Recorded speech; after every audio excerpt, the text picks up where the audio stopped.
आज আমরা দুটো তিনটে বিষয় আলোচনা করব যদি আপনারা ধৈর্য সহকারে শ্রবণ করেন।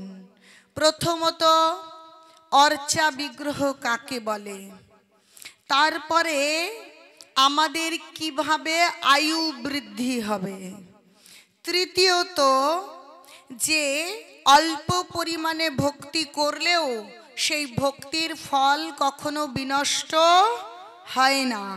তাহলে এই নামহট্ট মানে আমাদের ভাগবত শিক্ষার ক্লাস, এই জন্য এটাকে পাঠ বলে না, বলা হয় ক্লাস। কেন? যে এই ক্লাসে আমরা শিখতে আসি আমাদের জীবনের আসল উদ্দেশ্য, আমাদের পারমার্থিক কল্যাণ কি করে হবে সেই বিষয়ে জানতে আসি। সেই জন্য এই ক্লাসের আলোচনা হবে এরকম কি কি।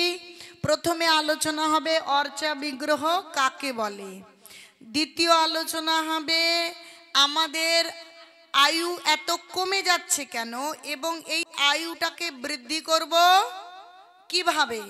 আচ্ছা, আর তৃতীয় হচ্ছে অল্প পরিমাণেও যদি কেউ ভগবানের ভজনা করে তাহলে সেই ফল কখনো ব্যর্থ হয় না। তাহলে প্রথমেই আমি অর্চা বিগ্রহ সম্বন্ধে বলবো। দেখুন, আমরা ভগবানের পূজা অর্চনা করবার জন্য বাজার থেকে রাধা মাধব, পঞ্চতত্ত্ব, নিতাই গৌর কিনে আনি। কিন্তু দেখুন, আমি নিয়ে এসেছি ইস্কন মায়াপুরে প্রতিষ্ঠিত যে বিগ্রহ রাধা মাধব, ওই রাধা মাধবকে।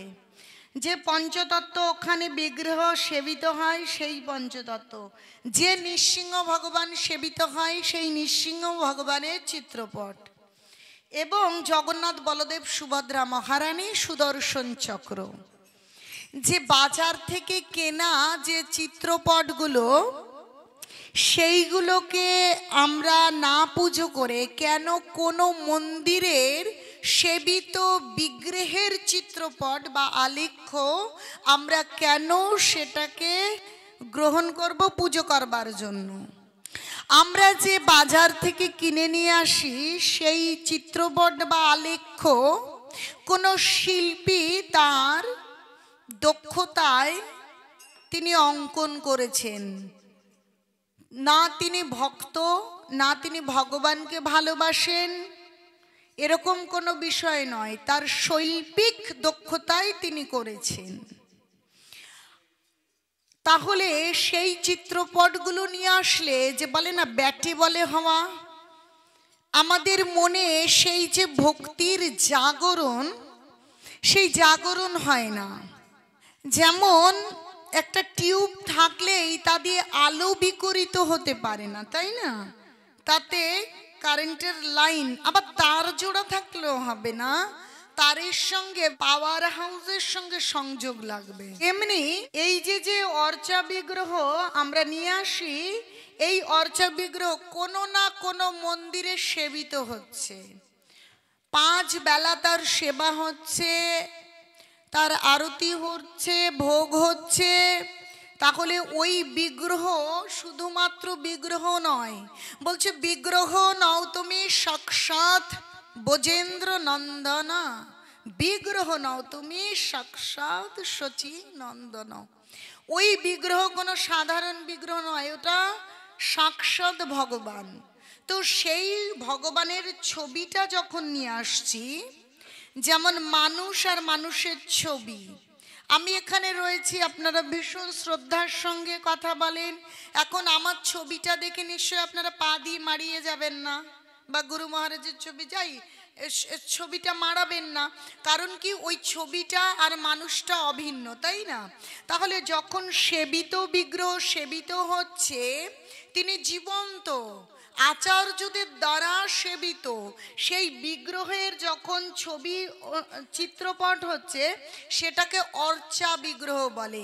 তাতে যদি আমরা একটু ফুল, তুলসী, মিষ্টি, ফল কিছু নিবেদন করি, তখন সেটা কি হচ্ছে, একটা ভগবানের সঙ্গে সংযোগ তৈরি হচ্ছে। তাই আমরা কখনোই ওই শিল্পীর আঁকা কোনো ছবি কখনো নিয়ে আসবো না।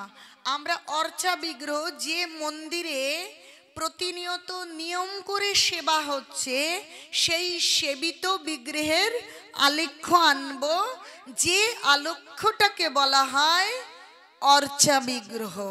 আপনারা বুঝতে পেরেছেন অর্চা বিগ্রহ কাকে বলে, কেন আমরা অর্চা বিগ্রহের সেবা করব? আপনারা বুঝতে পেরেছেন?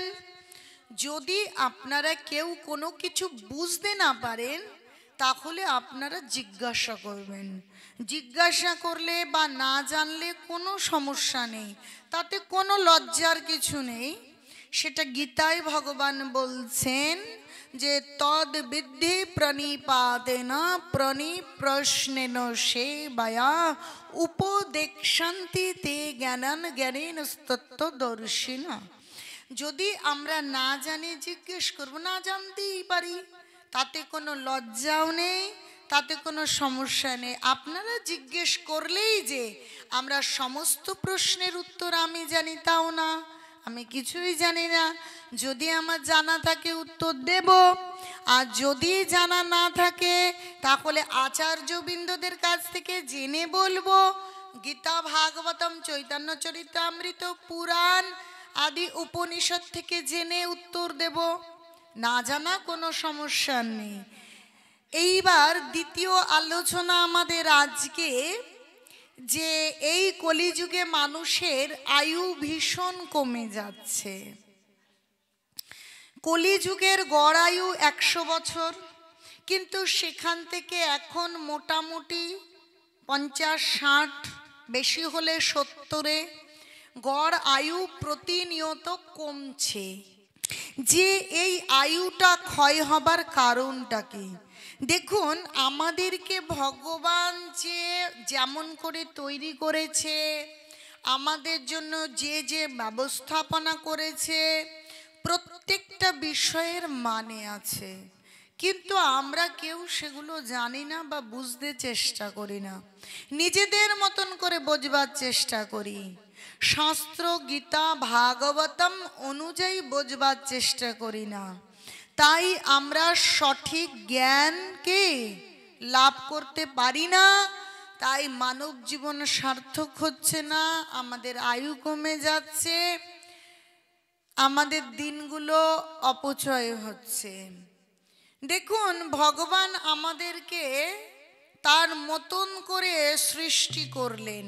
দ্বিভুজ মুরলী মনোহর শ্যাম সুন্দর আনন্দ ঘন রূপ বিগ্রহ, দুটো চোখ, দুটো কান, দুটো হাত, তাই না, দুটো পা, তাকিয়ে দেখুন রাধা মাধবের মতন করে। তাহলে এই যে আমাদেরকে দুটো কান দিলেন, কিন্তু মুখ দিলেন কটা? তাহলে এই বিষয়ের মানে কি? দুটো কান দিলেন, মুখ দিলেন একটা। যে দুটো কান, তার মানে আমরা যা বলবো তার ডবল শ্রবণ করব, তাই তো? এখন আমরা ঠিক তার উল্টো কাজটা করি এই কলিযুগে। শুনি কম, বলি বেশি। এখন এই যে শুনি কম বলি বেশি, আবার বলাও রকম আছে। ভগবান বলছেন যে আমরা যখন একে অপরের সঙ্গে কথোপকথন করব, তখন কি বিষয়ে আলোচনা করলে আমাদের আনন্দ আসবে? ভগবান গীতায় বলছেন, মচ্চিতা মদ্গতা বোধায়ন্ত পরস্পরম কথায়ন্তস্য মং তুষ্যন্তি চ রমন্তি চ। বলছে মচ্চিতা মদ্গতা প্রাণা বোধায়ন্ত পরস্পরম। দুজনের মধ্যে কিরকম কথা হবে? যাদের চিত্ত ভগবানের চরণে সমর্পিত, তাই বলছে মচ্চিতা, চিত্ত মানে মন, যাদের চিত্ত আমার চরণে সমর্পিত, মদ্গতা প্রাণাম, যে আমার, তাদের প্রাণটা আমার কাছে বিকৃত।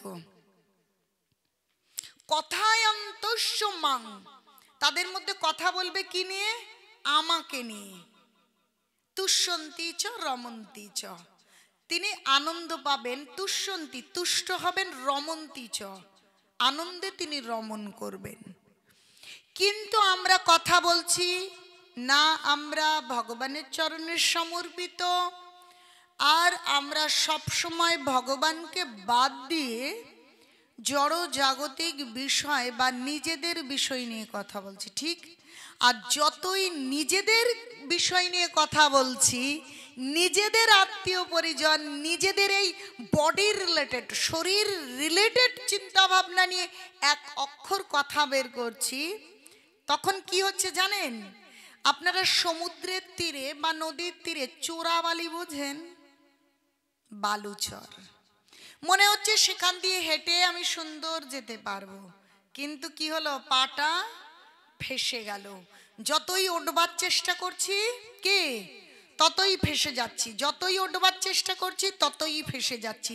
ফাঁসতে ফাঁসতে কি মৃত্যু অবশ্যম্ভাবী।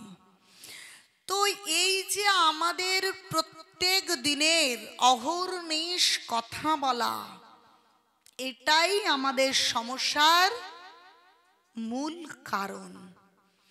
আমরা ভগবান কেন্দ্রিক কথা না বলে নিজেদের ইন্দ্রিয় তৃপ্তি, নিজেদের মনোকল্পিত সন্তুষ্টির বিধান করতে গিয়ে মরীচিকার মধ্যে জল খোঁজবার মতন ছুটে ছুটে বেড়াচ্ছি, আর সমস্ত দুঃখ আমাদের ওই চোরাবালির মতো আমাদেরকে গ্রাস করছে, ঠিক কি? ঠিক। তাই আমরা কথা তো বেশি বলছি খারাপই, কিন্তু সেই কথাটুকুও বলছি জড়জাগতিক। তাহলে কথা তো আমাদের বলতে হবে কম, শোনার অর্ধেক, আর সেই কথাটাও বলতে হবে ভগবান কেন্দ্রিক। তবে আমরা সুখী হতে পারবো, তবে আমরা আনন্দ পাবো। কিন্তু আমরা সত্যি তার উল্টো উল্টো করছি। সব সময় আমরা ভগবান কেন্দ্রিক আলোচনা, ভগবান কেন্দ্রিক কথা। তো আপনারা বলবেন কি করে দৈনন্দিন কাজকর্ম কি করে ভগবান কেন্দ্রিক কথা বলবো? হ্যাঁ, যদি কোনো পরিবারের মধ্যমণি কৃষ্ণ হন, তাহলে যা কিছু কথা বলাই আসবে কৃষ্ণ কেন্দ্রিকই আসবে। এ বিষয়ে যদি কারো প্রশ্ন থাকে তাহলে আমি এই বিষয়ে এগোবো, নচেত অন্যদিকে যাব। যে আমরা কি করে প্রত্যেক দিন প্রতি মুহূর্ত কৃষ্ণ কেন্দ্রিক কথা বলতে পারি? আপনাদের মনে কি কারো এরকম প্রশ্ন আছে যে আমরা কি করে কৃষ্ণ কেন্দ্রিক কথা বলবো? আছে? আছে এরকম প্রশ্ন? কারো প্রশ্ন নেই এরকম? আচ্ছা, তাহলে বলি। গীতায় নবম অধ্যায় রাজগুহ্য যোগ। সবসময় নামহট্টের ক্লাস কি করে করতে হয়? ছোট পকেট নোটবুক নিয়ে আসতে হয়, আর শ্লোক সংখ্যা লিখতে হয়। মাতাজি বলে গেল, আমাদের বোকা বানিয়ে গেল। বাড়িতে গিয়ে ওই শ্লোক গীতা খুলে দেখতে হয়, তার মানে তার তাৎপর্য পড়তে হয়। মানব জীবন কি করে সার্থক হবে? এই ভক্তি জীবনে এসেও ভক্তি ঠিকঠাক মতন থাকছে না। তিলক পড়ছি, মালা পড়ছি, কিন্তু গুরু মহারাজের কথা শুনছি না। জগৎগুরু শ্রীল প্রভুপাদের কথা শুনছি না। তিনি বলছেন প্রত্যেক দিন অবশ্যই গীতা ভাগবতম অধ্যয়ন করতে হবে। তাহলে আমরা যখন নিজেরা অধ্যয়ন করবার অনুপ্রেরণা পাই না, কিন্তু যখন শ্রবণ করছি তখন তো আমরা টুকে নিতে পারি, আচ্ছা এই বিষয়টা পড়েছিল, এই বিষয়টা শুনেছিলাম, এটা এখানে আছে, আচ্ছা পড়ে দেখি তো, এই জায়গাটা একটু খুলে তো দেখি, আসলে কি এই জায়গাটা আছে, না উনি মন গড়া কতগুলি কথা আমাদের শুনিয়ে চলে গেল। ও, যখন গয়না কিনতে যান তখন কত পরীক্ষা করেন, এটা হলমার্ক কিনা, এটা 22 ক্যারেট কিনা, শাড়ি কিনতে গেলে এটা সুতি কিনা, এটা পিওর সিল্ক কিনা, এটা ট্রেডমার্ক আছে কিনা, কি পরীক্ষা করি কি করি না?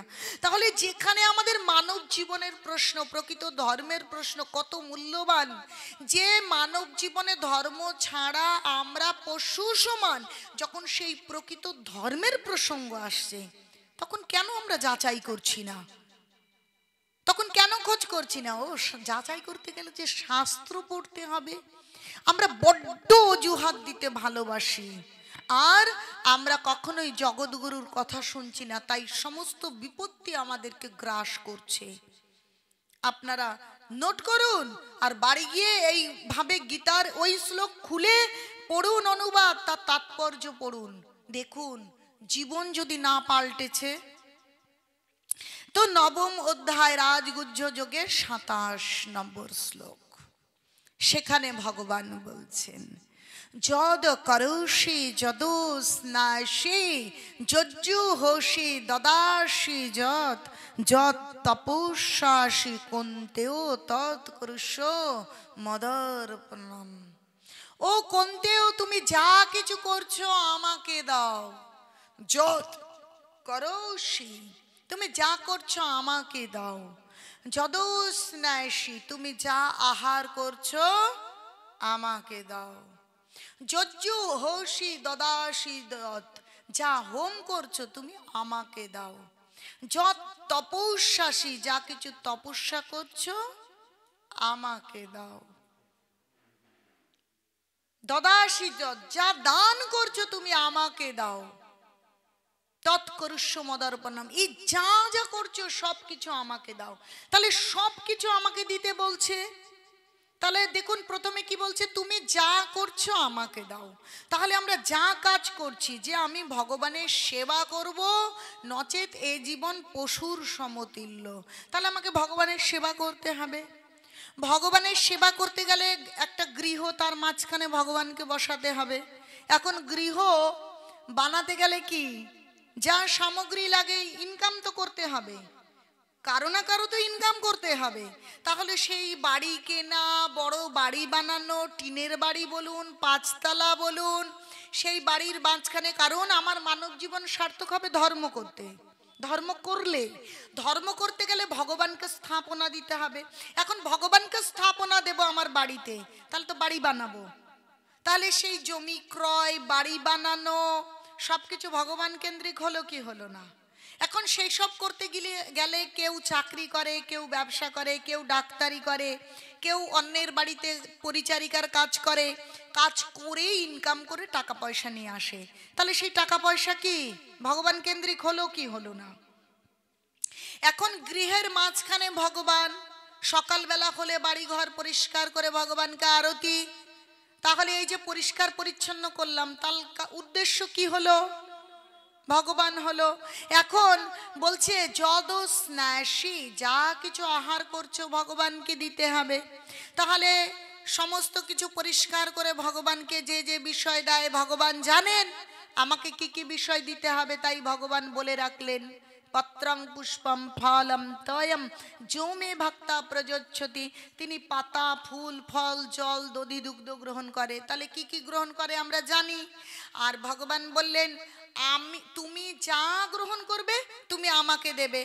তাহলে ভগবান বলে রেখেছেন তিনি কি কি গ্রহণ করেন, তাহলে সেই সব জিনিস নিয়ে এসে রান্না করব বা জোগাড় করব, করে ভগবানকে দেব, দিয়ে তারপরে আমরা গ্রহণ করব।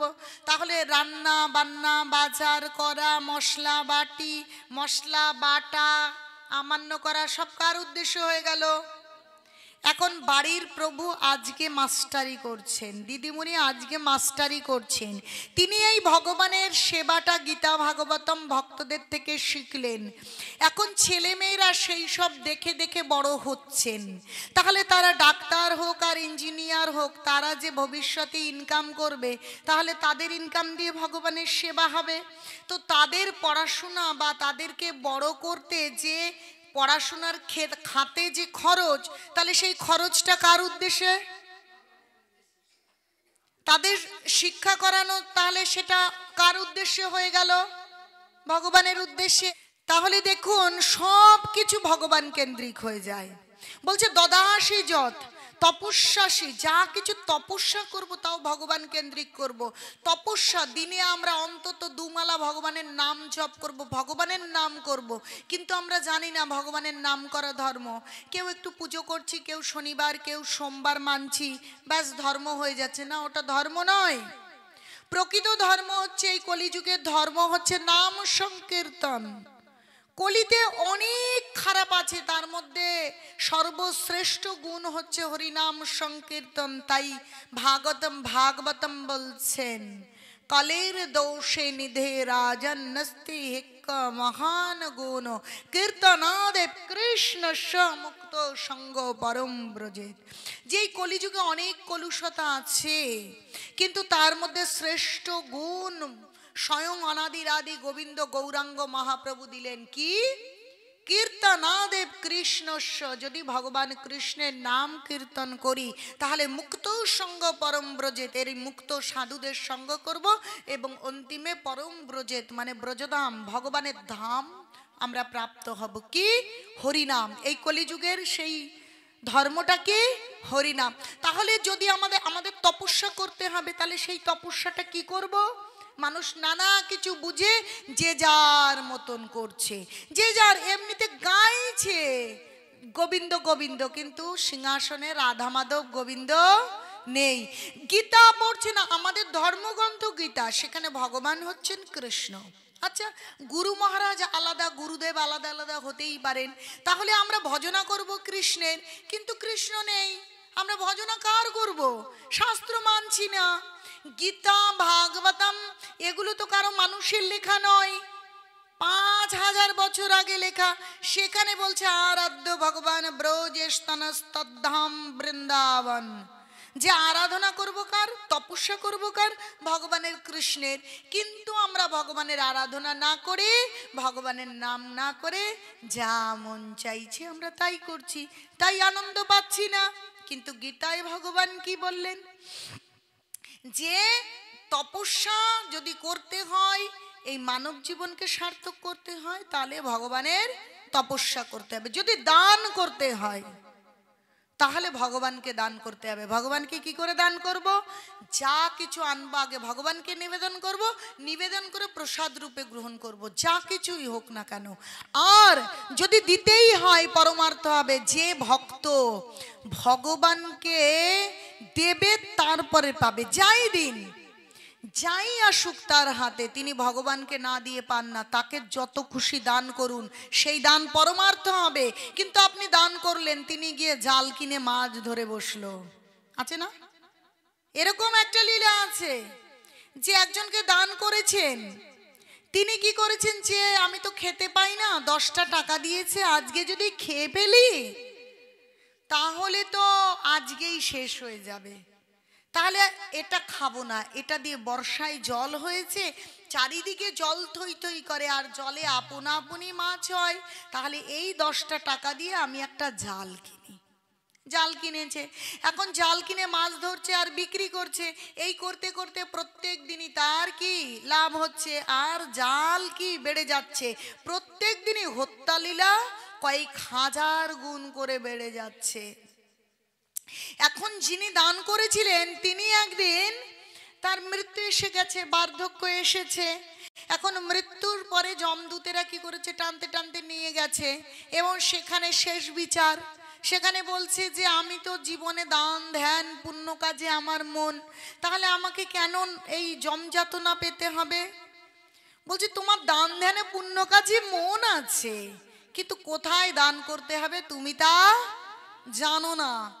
তুমি কি করেছো, যাকে দান করেছো সে এরকম প্রথম দিন হয়তো 100 প্রাণ নষ্ট করেছে, তারপরে 1000, তারপর 10,000, তারপর 1 লক্ষ, তারপর 1 কোটি, এখন প্রত্যেক দিন কোটি কোটি। তার এই যত কোটি কোটি হত্যা লীলা হচ্ছে, সমস্ত হত্যার পাপ তোমার গায়ে বর্তাচ্ছে। তাই সাধু সাবধান, দান করতে সাবধান। কে কি বললো যায় আসে না, শাস্ত্র আমাদেরকে কি বলছে। দান করতে হবে যেখানে দেখা যাচ্ছে সত্যি সত্যি ভগবানের সেবা হচ্ছে। অনেক জায়গায় আবার ভগবানের সেবার নাম করে অনেকে হরিনাম করতে আসে, হরিনামের আসর থেকে নামবে, নেমেই কি ফু ফু, লাল লাল নীল নীল, তারপরে আবার কি হোটেলে গিয়েই কি খাচ্ছে তার কোনো ঠিক নেই, সব কি ধর্ম ব্যবসায়ী সব সেজে আসে, এমনিতে কিন্তু এমনিই আসে, যেই কীর্তন করতে উঠবে তখন তিলক পরে, লাল গেরুয়া সব জামা কাপড় পরে, কান্না কাটি ঢলা ঢলি, আমার দেখলে খুব নাটক নাটক লাগে, ভাল লাগে না। কিন্তু তারা ওই আসরে কেবল হচ্ছে কি তারা ভক্ত, কিন্তু যেই আসর থেকে নেমে গেল সিনেমার মতন, সিনেমায় কেউ কারো বউ নয়, কেউ কারো মা নয়, কেউ ভালো লোক নয়, কেউ খারাপ লোক নয়, ওখানে কেবল হচ্ছে মুখোশধারী অভিনয় হচ্ছে, ওখান থেকে নেমে গেল কেউ কাউকে চেনে না। ঠিক সেরকম প্রকৃত ধর্ম হচ্ছে, এরকম ছল ধর্ম হচ্ছে, মানে কি যেমন দিদিমণি নয়, টাকা পয়সা দিয়ে দিদিমণি হলে ছাত্রছাত্রীর যে দশা হয়, আমাদের পরিস্থিতিটা আজকাল সেরকম। তারা ধার্মিক নয় তো, শুধু ধার্মিক সেজে এসে আমাদেরকে ধর্মের বুলি ওড়াচ্ছে, কিন্তু তাতে কোনো কাজ হচ্ছে না। তাহলে সেখানে দান করতে গিয়ে আমাদের হিসেব করতে হবে যে আমি যেখানে দান করছি তারা কি চা খেয়ে নষ্ট করে দেবে, নাকি তারা মাংস খেয়ে নষ্ট করে দেবে, না তারা রান্না করে তারা ভগবানকে দেবে, সেই প্রসাদ পাবে, একটা শাড়ি কিনবে, সেটা পরবে, আর কি সংসার দাবা নললেড় হলকা ত্রাণায় কারণা ঘনা ঘনতাম প্রাপ্তস্য কল্যাণ গুণর্নবশা বন্দে গুরু শ্রী চরণারবিন্দ বন্দে গুরু শ্রী চরণারবিন্দ বন্দে গুরু শ্রী চরণারবিন্দ। যে যদি ধরুন মঙ্গল আরতি করে, আর আমার মতো না হয় শাড়ি পরে পাঠ করতে সে নাই আসে, ভগবানের অনুষ্ঠানে নাই আসে, কিন্তু সে সকালবেলায় মঙ্গল আরতি করে, ভগবানের জন্য রান্না করে, সে তো শাড়ি পরছে, জামা কাপড় পরেই তো থাকছে, তাহলে সে যতই জামা কাপড়ে পরে সেই জামা কাপড় কেনা হচ্ছে কি পরমার্থ হয়ে যাচ্ছে, সেজে গুজে সিঙ্গার করে ভগবানের সেবা করছে, হয়ে যাচ্ছে। তাহলে যারা এইরূপ ভক্ত সবসময় ভগবানকে দিয়ে নিজে গ্রহণ করছে, তাদেরকে দিন না, যত ইচ্ছে করে দিন, তাদের দিতে গিয়ে কিন্তু মন তাদেরকে প্রসাদ দান করুন, যত খুশি দান করুন, সেই দানটা পরমার্থ হবে। এর জন্য বলছে গৃহস্থের ধর্ম হয় বৈষ্ণব সেবা নাম সংকীর্তন। কেন বৈষ্ণব সেবা দিতে বলছে? কারণ প্রকৃত বৈষ্ণবকে যখনই কিছু দান করবে তখন সেটা পরমার্থ হবে, আর সেটা হচ্ছে ভবিষ্যতের সঞ্চয় হবে। তাহলে আমাদের বুঝতে হবে দান আমরা কাকে করব।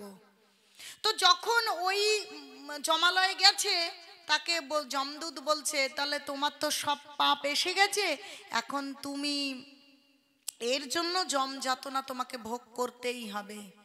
বলছে কত দান ধ্যান পুণ্য কাজ করলাম, আমি তো বুঝতে পারিনি। তখন যমদূতের করুণা হলো, আসলেই কিন্তু এই দান ধ্যান করেছে কিন্তু বিষয়টা বুঝতে পারেনি। আসলে দ্বাদশ মহাজনের একজন মহাজন হচ্ছেন যমরাজ, সূর্যপুত্র যমরাজ, তাই তো। এখন যমরাজের কৃপা হয়েছে, তো বলছে তোমাকে একটা সুযোগ দিতে পারি, তোমার এই মৃত শরীরে আমি আত্মাকে সঞ্চার করে দিচ্ছি, তুমি একটা কাজ করে আসবে, ভুলবে না কিন্তু। যাকে তুমি টাকাটা দিয়েছিলে তার জালগুলো মেলা থাকবে, জাল টাল দিয়ে মাছ ধরার পর এরকম আছে না, একদম ফাঁকা জায়গা মেলে টেলে শুকায়, গাব দেয়, এরকম আছে দেখবেন জেলেদের। বলছে সেখানে গিয়ে কি করবে, একদম দেশলাই আর পেট্রোল কেরোসিন তেল যা পারো জোগাড় করে নিয়ে যাবে, সুযোগ বুঝে সব কি করবে, পুড়িয়ে দিয়ে চলে আসবে।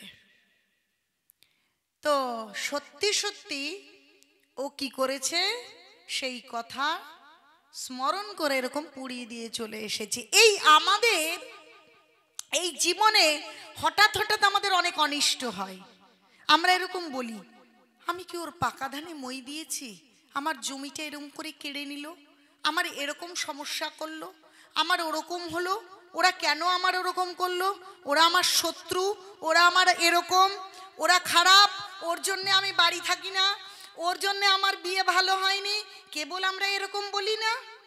আসলে এর অভ্যন্তরীণ তাৎপর্য বুঝতে হবে। যে পর্দার পিছনে কি কি বিষয় লুকিয়ে আছে এসব আমরা কেউ জানি না। যে যে ঘটনাগুলি ঘটছে সেগুলো কোইন্সিডেন্টলি ঘটছে না। যেমন যখন একটা নাটক উপস্থিত হয় তখন কি হঠাৎই হঠাৎই ঘটে না, পূর্ব থেকে কখন একটু গাছপালা চলে আসবে তার দৃশ্যপটে, কখন মা কাঁদবে, কখন ছেলে আসবে, কখন একটু সানাই বাজবে, তা পূর্ব নির্ধারিত। সেই রকম আমাদের জীবনটা পূর্ব নির্ধারিত রয়েছে আমাদের প্রারব্ধ কর্মফলের কারণে।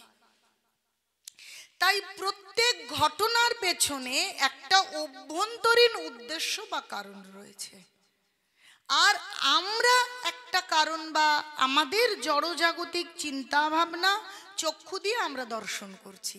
প্রত্যেকটার পেছনে ভগবানের প্রেরিত একটা ভালো কারণ রয়েছে যেটা আমরা বুঝতে পারি না।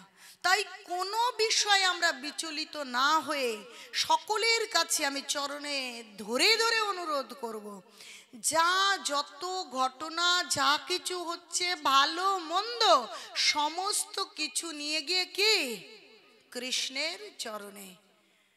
হরে কৃষ্ণ কৃষ্ণ কৃষ্ণ হরে হরে, হরে রাম রাম রাম হরে হরে। তারপরে সেই ব্যক্তি যিনি জেলেদের ওই জাল পুড়িয়ে দিলেন, তারপর গিয়ে তিনি ঊর্ধ্বলোক প্রাপ্ত হয়েছিলেন। কারণ ওই যে তার অনাচারের পেছনে উনি কারণ ছিলেন।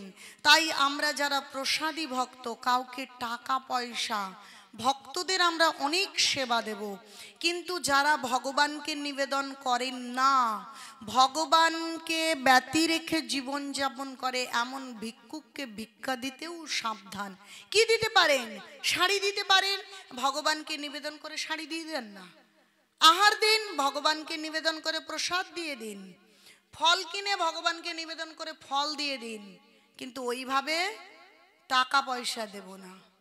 টাকা পয়সা অনেক প্রসাদ করুন না, টাকা পয়সা আছে 20,000 টাকা, আর নাহলে আমাকে একটু টাকা পয়সা আপনারা দিয়ে দেবেন। আমি এরকম কুইন্টাল কুইন্টাল পনির, কুইন্টাল কুইন্টাল ডাল কিনবো, চাল কিনবো, আর কি ভগবানকে নিবেদন করব, আর কি কেবল প্রসাদ ডিস্ট্রিবিউট করব। নিতাই গৌর শীতনাথ প্রেমানন্দে, হরি হরি বল। কিন্তু আপনাদের টাকা পয়সা না, ওই জড়জাগতিক ছেলে আরো যে আত্মীয় পরিজন, ওই সব গল্প হয় না, ওসব কিছু হবে না। ভক্ত এবং ভগবানের সেবা ছাড়া আমরা অন্য কিছু করব না। তাহলে আমরা কি কি করব? এই শ্লোক দিয়ে বুঝে গেলাম যে কাউকে দান করতে গেলেও ভগবান কেন্দ্রিক দান আমাদের করতে হবে।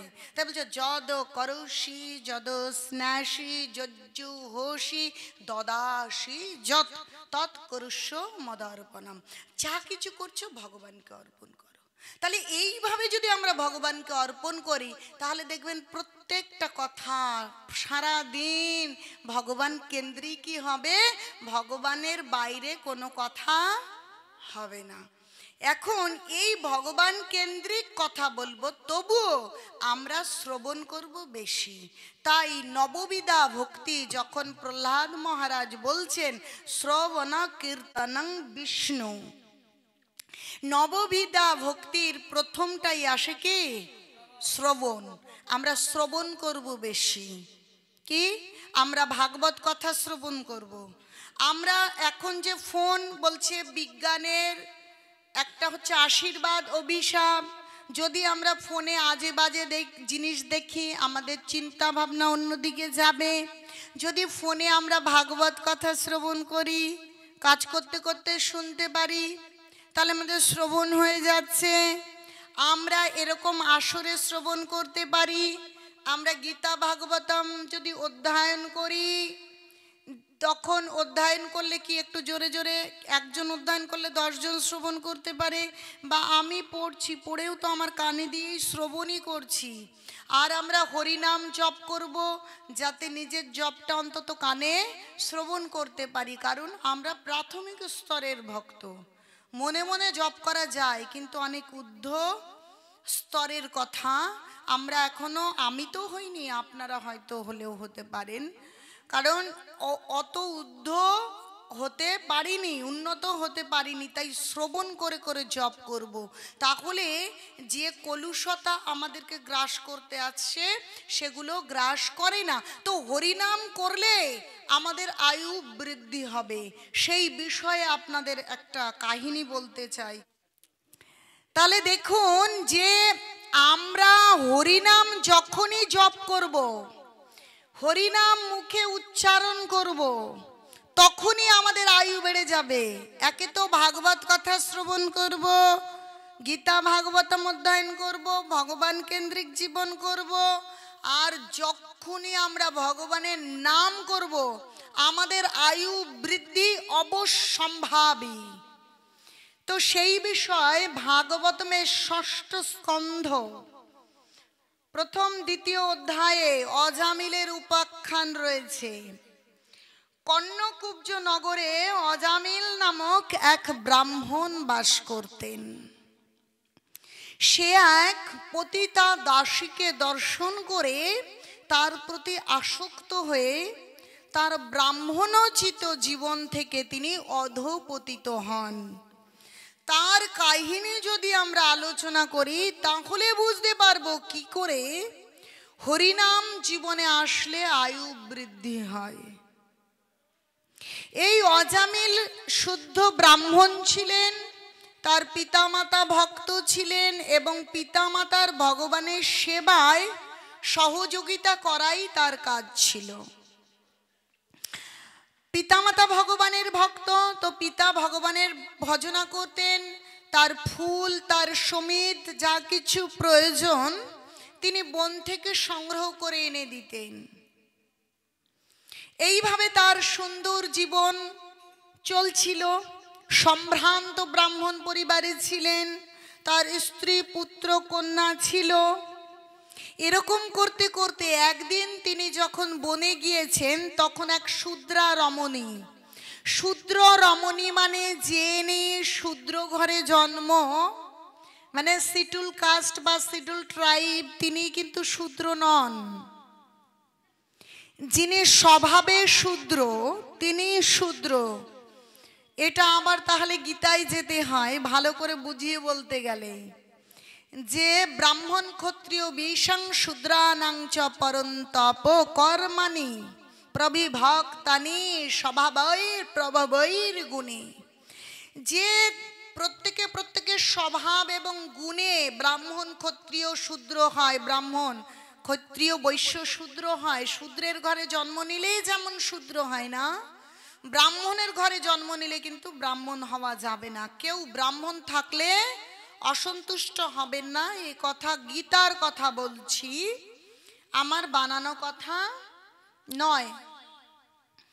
তো সেই যারা শূদ্র রমণী বলেছে, আসলে তারা যারা পতিতা, যারা প্রচণ্ড পরিমাণে ইন্দ্রিয় তৃপ্তিতে আসক্ত এবং পুরুষদের কামাতুরা তৈরি করে, তাদেরকে এখানে শূদ্রা রমণী বলেছেন। সেই শূদ্রা রমণী একজন ওরকম শূদ্র পুরুষের সঙ্গে মিলিত অবস্থায় রয়েছেন। সেই দৃশ্যটা তিনি জঙ্গলে গিয়ে দর্শন করেছেন।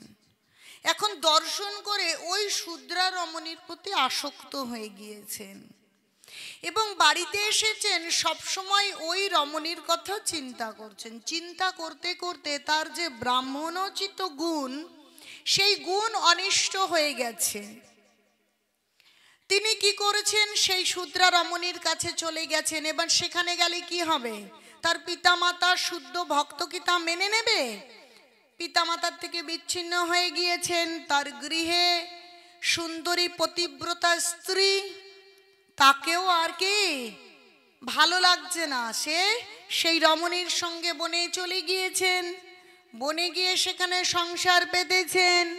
এখন পৈতৃক সূত্রে যে উত্তরাধিকার সূত্রে যে সম্পদ কিছু ছিল তা তো অল্প দিনেই শেষ, কারণ সমস্ত সম্পদের থেকে তিনি বিচ্ছিন্ন।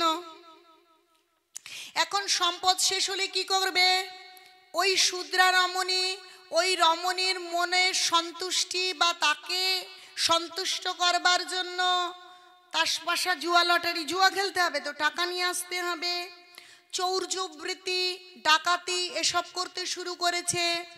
যত অনাচার আছে সেগুলো করছে, কারণ তাকে যে সন্তুষ্ট করতে হবে, কারণ সে তো প্রকৃত ভালোবাসায় সন্তুষ্ট হবে না।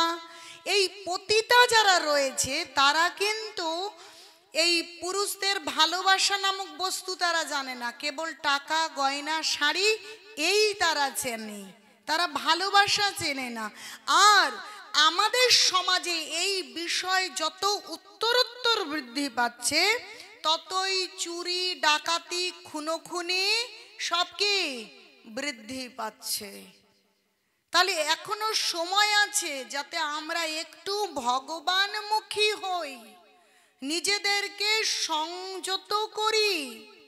নারী অনেক রকম আছে। নারী এই সমাজের কি মা, সে হচ্ছে এই সমাজকে গড়ে দেয়, কিন্তু এই নারী অনেক রকমের আছে।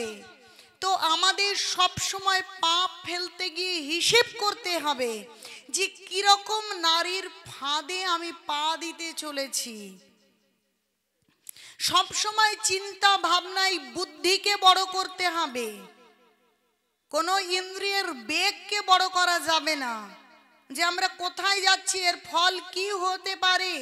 তো দেখুন অজামিলের কি হলো, তিনি ছিলেন ব্রাহ্মণ ভক্ত পরিবারের, সেই ব্রাহ্মণের গুণে গুণান্বিত সুন্দর একজন মানুষ, কিন্তু তিনি কি হলেন?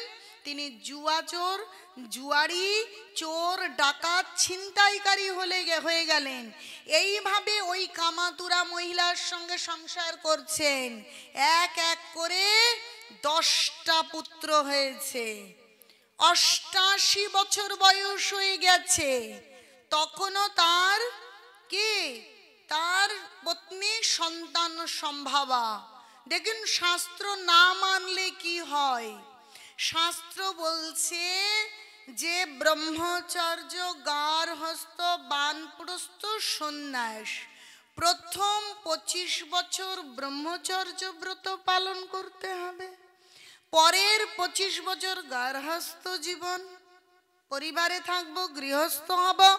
যখন 50 হয়ে যাবে তখন আর গৃহস্থ মানে স্বামী স্ত্রী যে বিষয় আর এত খুলে তো বলবার দরকার নেই, তখন আর সেই বিষয় থাকবে না। 50-এর ওপরে স্বামী স্ত্রী বন্ধুর মতন একজন আরেকজনকে সহযোগিতা করবে আর তারা ভগবানের সেবা করবে। বানপ্রস্থ বলেছে। এখন আমরা বনে যাব না, ঘরেই থাকবো, কিন্তু দুজনে মিলেমিশে কেবল কি হা নিতাই হা গৌর করব।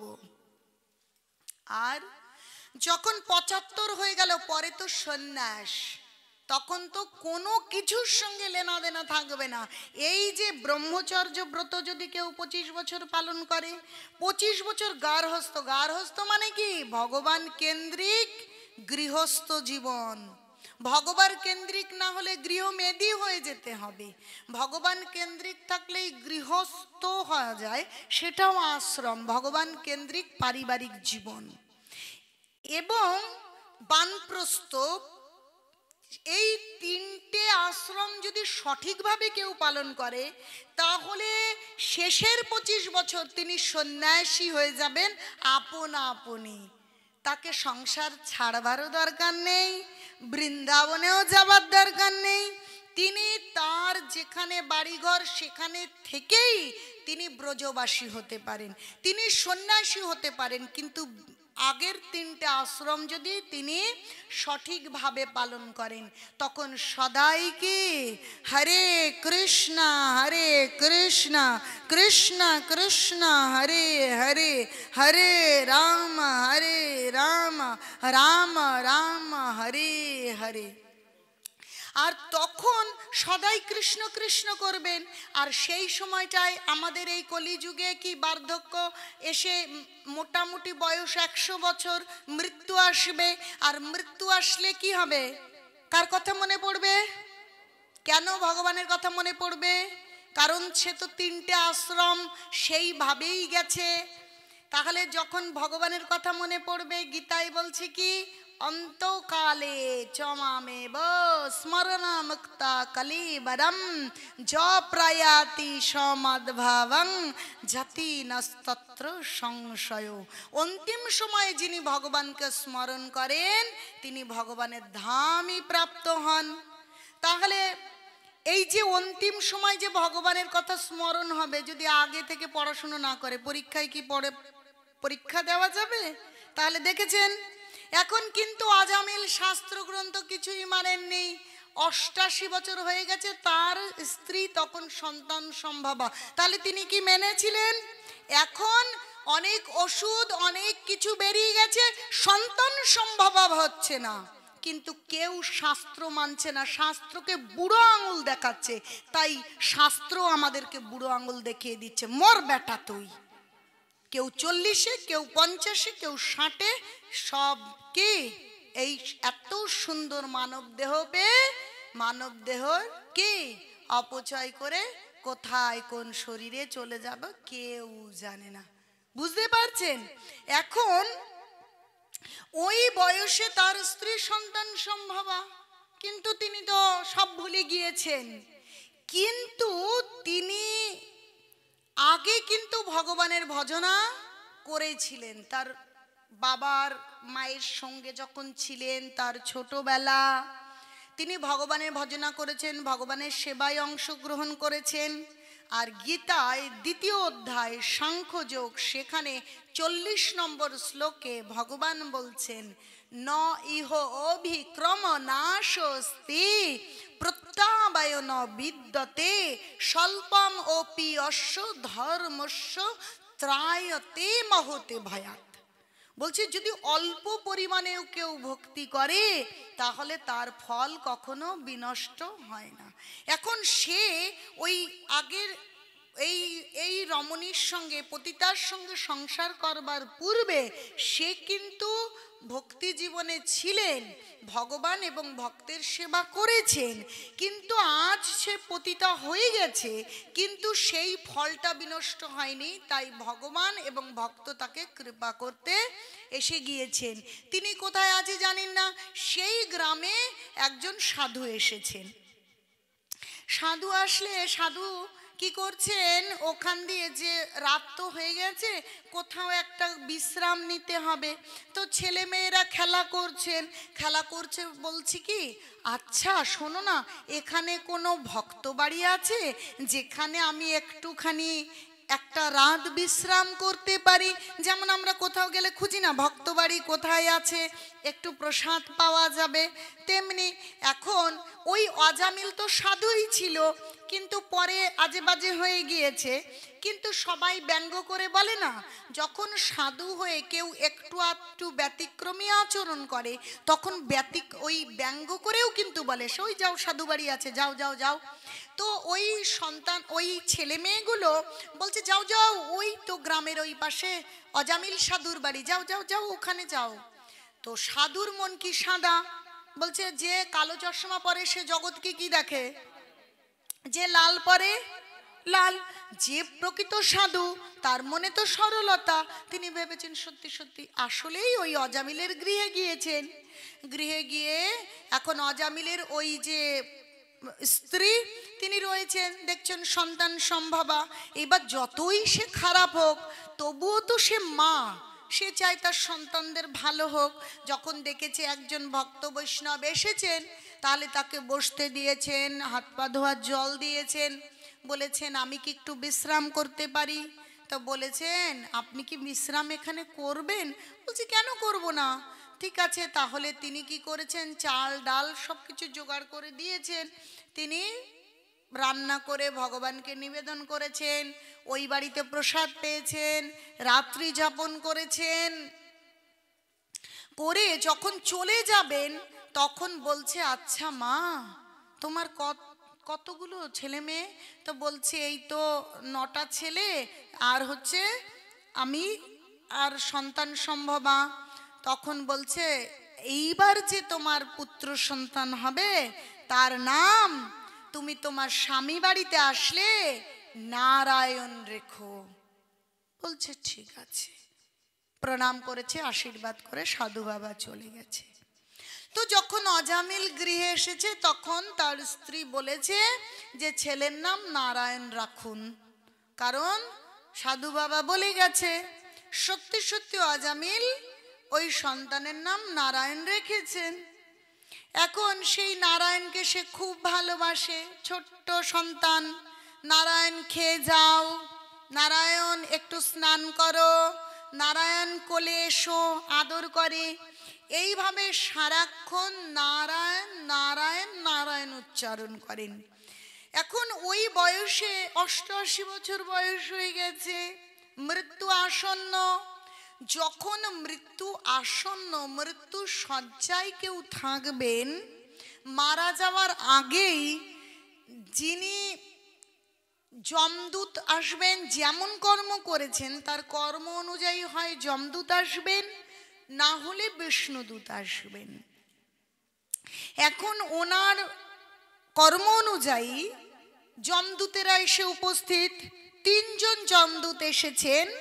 একজনের নাম পাশহস্ত, বক্রমুখ আর ঊর্ধ্বরমা।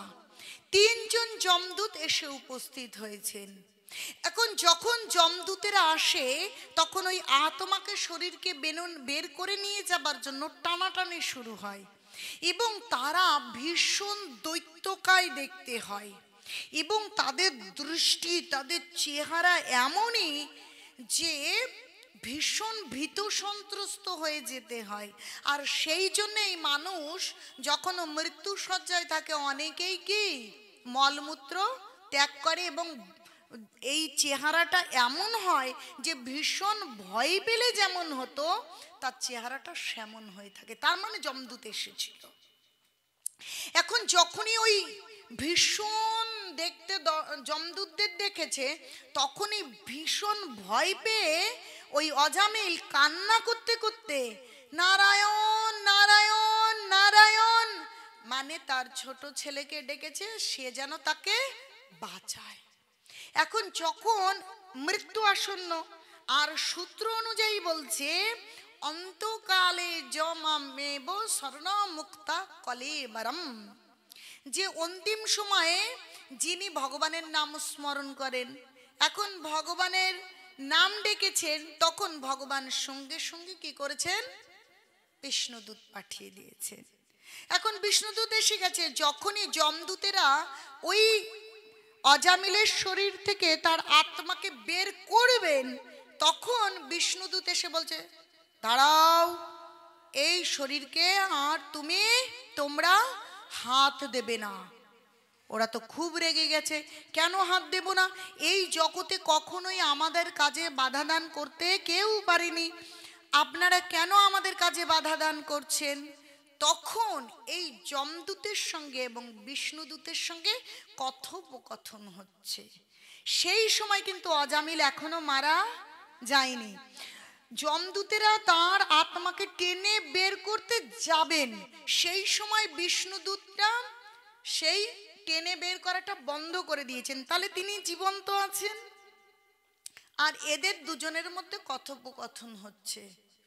বলছে যিনি ভগবানের নামকে স্মরণ করেন তাকে কখনোই আপনারা নিয়ে যেতে পারেন না, কখনোই আপনারা স্পর্শ করতে পারবেন না। বলছে সারা জীবনে পাপ করেছে।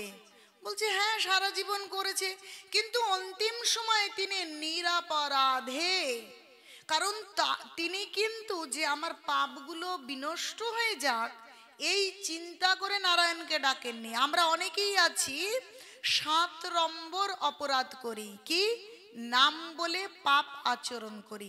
আরে নাম তো করছি, পাপ একটু করলে করি, নাম করলেই শেষ হয়ে যাবে। মারাত্মক অপরাধ, এটা আমরা কখনোই করব না। সেটা হচ্ছে নাম বলে পাপ আচরণ করা। উনি কিন্তু যে আমি অনেক পাপী এখন নাম করে আমার পাপ ধোবো, এই জন্য পাপ করছেন না। তিনি ভীত সন্ত্রস্ত কান্না করে তিনি নারায়ণকে ডাকছেন পাপ মুক্ত হবার জন্য নয়। তাই নিরপরাধে ভগবানের 4 অক্ষর সমন্বিত নারায়ণ নাম ডেকে ফেলেছেন। যখন নাম ডেকেছেন তখন ভগবানের দূত এসে গিয়েছে। এই যে দুজনের কথোপকথন হচ্ছে, তখন ওই অজামিল এটা শ্রবণ করছেন। বলছে সাধু সঙ্গ সর্বশাস্ত্রে কয়, লভমাত্র সাধু সঙ্গ সর্বসিদ্ধি হয়। সাধু সঙ্গ কিন্তু গায়ে গায়ে সাধু সঙ্গ হয় না, যে আমি একটু আজকে সাধু সঙ্গ করেছি, সাধুদের পাশে গিয়ে একটু গা লাগিয়ে লাগিয়ে বসেছি, সাধু সঙ্গ হয়েছে না। সাধু সঙ্গ হয় কি কর্ণ দিয়ে, কর্ণ। যিনি শাস্ত্র গ্রন্থ অধ্যয়ন করে আচরণ করে যে সাধুরা ভগবানের তত্ত্ব বলছেন, সেই কথা শ্রবণ করে নিজের আচরণ উন্নত করবার চেষ্টা করা, দ্যাট মিন্স সাধু সঙ্গ। মানে নিজের জীবনকে সাধুর শাস্ত্র গ্রন্থ সমন্বিত কথাবার্তা শুনে নিজের আচরণকে বদলাবার যে চেষ্টা, সেটাই হলো সাধু সঙ্গ। এইবার ওই যমদূতেরা কিন্তু সাধু, কারণ কি দ্বাদশ মহাজনের দূত, আর বিষ্ণুদূত তো বৈষ্ণবী। বিষ্ণুদূত তারাও সাধু, তাদের মধ্যে কথোপকথন হচ্ছে, আর মাঝখানে অজামিল মৃত্যুশয্যায় শুয়ে সেই কথোপকথন শ্রবণ করছেন। আর তার কি সাধু সঙ্গ শ্রেষ্ঠ, তার সমস্ত পূর্ব স্মৃতি মনে পড়ে গেছে। হায় রে, আমি কি করেছি, আমার ঘরে পতিব্রতা স্ত্রী। দেখুন, পতিব্রতা স্ত্রী কিন্তু কামাতুরা হবে না। তাই পতিব্রতা স্ত্রীদের প্রতি আজকাল যে স্বামীরা আছেন তথাকথিত, তারা মনোনিবেশ করতে পারছেন না। তারা চিন্তা করছেন, তারা রঙিন জগৎ দেখেন, লাল নীল হলুদ, কিন্তু পতিব্রতা স্ত্রীর দিকে দেখেন না যে সে কত সুশীলা, সে কত ধার্মিক, তার জ্ঞান, তার চিন্তা বুদ্ধি কেমন। বাহ্যিক দৃষ্টিতে সে লম্বা না খাটো, সে ফর্সা না সে কালো, তার শিক্ষাগত যোগ্যতা আছে কি নেই, বাইরের বিষয় দিয়ে বিচার করছে, তার অন্তরের পবিত্রতা বা শুদ্ধতা বিচার করবার মতন জ্ঞান এই কলিযুগে পুরুষদের নেই। আমি সব সময় আমার মায়েদের দোষারোপ করি না, মায়েরা যে পতিতা হচ্ছে তার কারণও তাদের স্বামীরা। কারণ মেয়েরা নারী, তারা অবলা, তারা একটু ভালোবাসা চায়, ভরসা চায়, বিশ্বাস চায়, কিন্তু সেটা আজকাল খুঁজে পাওয়া খুব মুশকিল।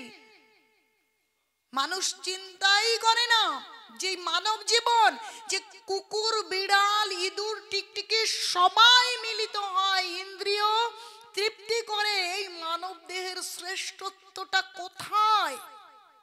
সমস্ত ইন্দ্রিয়কে লাগাম দেওয়া, সংযত জীবন যাপন করা, এই বিষয় আমাদের মাথায় একদম থাকছে না, আর থাকবে না, এইটা কৃষ্ণ জানতেন। তাই ছলে বলে কলে কৌশলে এই রকম কাহিনীর অবতারণা করে আমাদেরকে চোখে আঙুল দিয়ে দেখিয়ে দিচ্ছে। তাহলে এসব যদি আমরা না শ্রবণ করি, তাহলে নিজেদেরকে আত্মবিশ্লেষণ করব কি করে, মূল্যায়ন করব কি করে, নিজেদের শোধরাবো কি করে? ঠিক কি না বলুন? তাহলে ওই যে সাধু সঙ্গ হলো, এইবার অজামিল বুঝতে পেরেছে। যমদূতেরা চলে গেছেন, গিয়ে যমরাজের কাছে এইসব বিষয় নিয়ে আলোচনা করছেন, আর অজামিলের জ্ঞান ফিরে এসেছে। হায় রে বুদ্ধি, বুদ্ধি আমার নাশ হয়েছে। যখনই এই ধরনের কোন স্ত্রী যদি এই ধরনের পতিত পুরুষদের সান্নিধ্যে আসে, তার ভক্তি জীবন শেষ হয়ে যাবে। আর এই ধরনের পুরুষরা যদি এই ধরনের কামাতুরা স্ত্রীদের পাল্লায় একবার পড়ে, তাহলে সেই খেসারত তাকে মৃত্যু পর্যন্ত দিয়ে যেতে হবে।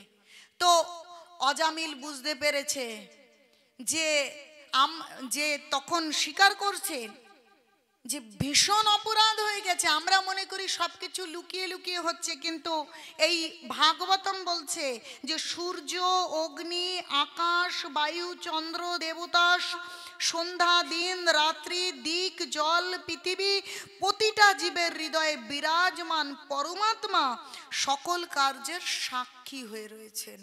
আমরা ভাবছি আমরা তো লুকিয়ে লুকিয়ে করছি, কিন্তু না, সমস্ত কিছু সাক্ষী রয়েছে। তো এইভাবে তিনি বোঝবার পর তিনি মনে মনে দৃঢ় চিত্ত হলেন। আর দৃঢ় চিত্ত হওয়া ছাড়া কখনোই ভগবানের ভজনা করা যায় না। তাই গীতা বলছে যে সংতন্তগত পাপাং জননাং পুণ্য কর্মণম তে দ্বন্দ্ব মোহ নির্মুক্তা ভজন্তে মাং দৃঢ়ব্রতা। যে যিনি সমস্ত পাপ থেকে মুক্ত হয়েছেন, যিনি বুঝতে পেরেছেন দৃঢ়তার সঙ্গে তিনি ভজন করবেন, তো সেই দৃঢ়তা এসে গেল। যা হয়ে গেছে তা তো হয়ে গেছে, আর যেটুকু সময় আমার বাকি আছে আমি কেবল কি কৃষ্ণ কৃষ্ণ কৃষ্ণ।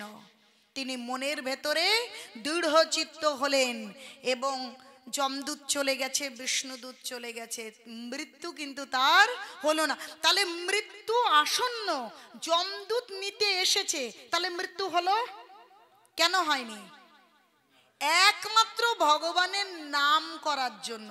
তাহলে মৃত্যুটা দাঁড়িয়ে গেল। তাহলে মৃত্যু তার নিয়তি তো ওইটুকুতেই ছিল, নাহলে যমদূত আসবে কেন?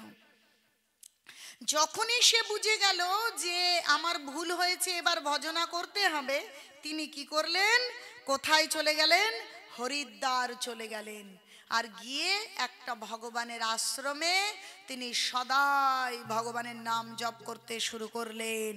কোনো দিক ভ্রুক্ষেপ না করে কেবল হরে কৃষ্ণ কৃষ্ণ কৃষ্ণ হরে হরে, হরে রাম রাম রাম হরে হরে। এই যে 88 বছরে এরকম ঘটনা ঘটলো, তারপরে তিনি 12 বছর বেঁচে থাকলেন এবং তিনি নিরন্তর ভগবানের নাম জপ করে অন্তিমে ভগবানের ধাম প্রাপ্ত হলেন। তাহলে তার কি আয়ু বেড়েছিল? হ্যাঁ, তাহলে আয়ু আমাদের বাড়বে কি করে? আপনারা, আমি আশা করি আপনারা সকলে বুঝতে পেরেছেন আমাদের আয়ু বাড়বে কি করে। তাহলে আমাদের কি আশ্রয় করতে হবে? তাই আপনাদের সকলকে বলবো, আপনারা শিক্ষিত হন, ধনী হন, ডাক্তার হন, শিল্পপতি হন, পরিচারিকা হন, কিচ্ছু যায় আসে না। জীবনকে সার্থক করতে হলে, না হলে জীবন এই শরীর ভেঙে গেলে হয়তো ঠিকই, হয়তো কি কচু খায়, কি কচু খায়, হয়তো বিষ্ঠার কি কিড়কিড় কি যে আছে জানি না। তাই আমরা যে যেখানে যেমন ভাবে আছি, আমাদের সর্বপ্রথম এবং সর্বশ্রেষ্ঠ কাজ হলো ভগবানের নামকে আশ্রয় করা। এখন আপনারা সকলে ভগবানের নামকে আশ্রয় করবেন? আশ্রয় করতে চান আপনারা? তাহলে একটা জপমালা নিয়ে নিন, আজই নিয়ে নিন। আজ ভালো দিন, মকর সংক্রান্তি, ভগবানের পুষ্প অভিষেকের দিন। আপনারা জপমালা সংগ্রহ করুন, তাতে লজ্জা হয় না, একটু সম্মান কমে না।